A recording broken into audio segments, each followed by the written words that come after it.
اسی تو حدیث میں آتا ہے کہ نبی کریم صلی اللہ علیہ وسلم سے صحابہ نے پوچھا، یا رسول اللہ صلی اللہ علیہ وسلم، سب سے بہترین کلام کون سا ہے، سب سے افضل ترین کلام کون سا ہے؟ تو سرکار تو عالم صلی اللہ علیہ وسلم فرمایا کہ سب سے افضل ترین کلام وہ ہے جو اللہ نے اپنے ملائکہ کے لیے متعین کیا ہے، کہ جو ملائکہ اللہ کے لیے کہتے ہیں، اور وہ ہے سبحان اللہ و بحمدہ، سبحان اللہ و بحمدہ۔ یہ جو کلام ہے یہ اللہ تبارک و تعالیٰ کے نزدیک سب سے افضل ترین کلام ہے، اور اللہ نے یہ کلام اپنے فرشتوں کو دے رکھا ہے، اور فرمایا کہ اس کلام کے ذریعے سے اللہ تبارک و تعالیٰ مخلوق میں رزق تقسیم کرتے ہیں۔ اس لیے اس کو تسبیح کرو بیاں کہتے ہیں، یعنی ملائکہ کی تسبیح، سبحان اللہ و بحمدہ، یہ ملائکہ کی تسبیح ہے، اور اس سے رزق کے دروازے کھلتے ہیں۔ اگر کوئی چاہتا ہے کہ رزق کی فراوانی ہو جائے اور کشادہ رزق حلال ملے، تو سبحان اللہ و بحمدہ کی کثرت سے جب تسبیح کرتا ہے تو اللہ تبارک و تعالی اس کے لیے رزق کے دروازے کھول دیتے ہیں۔ تو دیکھیے یہاں پر تسبیح، اس لیے نبی نے فرمایا افضل ترین کلام اللہ کے نزدیک تسبیح والا کلام، یعنی سبحان اللہ و بحمدہ۔ اس لیے ملائکہ نے بھی یہاں پر جب اظہار وفا کیا تو سب سے پہلے وہی تسبیح والی بات کی، وَنَحْنُ نُسَبِّحُ بِحَمْدِكَ، ہم تو تیری تسبیح کرتے ہیں تیری حمد کے ساتھ۔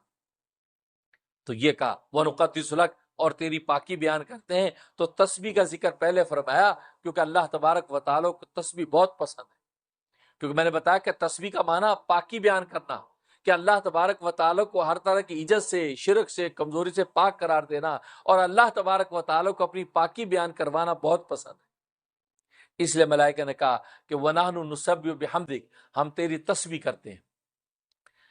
اب یہاں پر ملائکہ نے یہ کہا وَنَحْنُ نُسَبِّحُ بِحَمْدِكَ، ہم تیری پاکی تسبیح بیان کرتے ہیں حمد کے ساتھ، حمد کو ساتھ ذکر فرمایا۔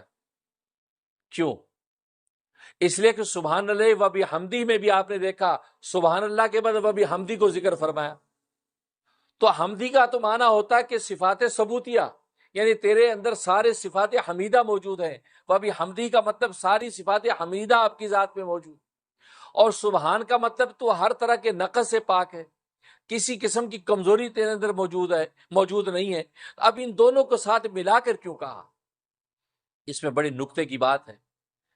دیکھو آج محاورے میں اگر کوئی کسی شخص کے بارے میں آپ سے پوچھے کہ یار وہ آدمی کیسا ہے، ذرا اس کے ساتھ کوئی کاروباری لین دین کر رہا ہوں، آپ بتائیے کیسا آدمی ہے، تو اگر آپ یہ کہیں برا آدمی نہیں ہے، ناٹ بیڈ، برا آدمی نہیں ہے، تو یہ بہت زیادہ تعریف نہیں ہے۔ تو آدمی کہتا ہے یار اس کا مطلب ہے بس ٹھیک ہی ہے۔ ایک ہے کہ آپ یہ کہتے او اچھا، او بہت اچھا آدمی، ایکسیلنٹ، بڑا اچھا آدمی یار، بہت ایماندار، بڑا شریف آدمی ہے، آپ کہتے ہیں ہاں یہ ایکسٹرا تعریف ہوئی ہے۔ لیکن آپ یہ نہیں کہتے، آپ کہتے ہیں برا آدمی نہیں ہے۔ تو برا آدمی نہیں ہے یعنی اس میں برائی نہیں ہے، تو یہ تعریف نہیں ہے، بس ایک طرح کا اظہار ہے کہ ٹھیک ہے۔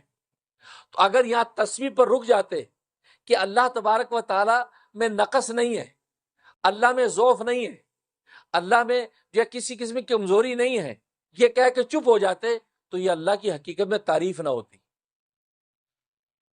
کہ جی اللہ کیا ہے، کہ جی اللہ میں کوئی کمزوری نہیں ہے، بس اب چپ۔ یہ تو کوئی تعریف نہ ہوئی کہ جیسے آپ کہتے ہیں کہ یہ برا آدمی نہیں ہے، یعنی اس پہ کوئی برائی نہیں ہے، تو اس پہ آپ خوش نہیں ہوتے، آپ کہتے ہیں ہاں بھائی کوئی زیادہ تعریف نہیں، ہاں وہ کہتا نہیں وہ بہت اچھا آدمی ہے۔ تو اللہ کی جب آپ نے تسبیح کی، آپ نے کہا کہ اللہ میں نقص نہیں ہے، اللہ میں ضعف نہیں ہے، اللہ میں کمزوری نہیں ہے، بس یہ کہہ کے چپ ہو جاتے، تو اللہ کی تعریف جیسی کرنی چاہیے ویسی تعریف ہوئی نہیں۔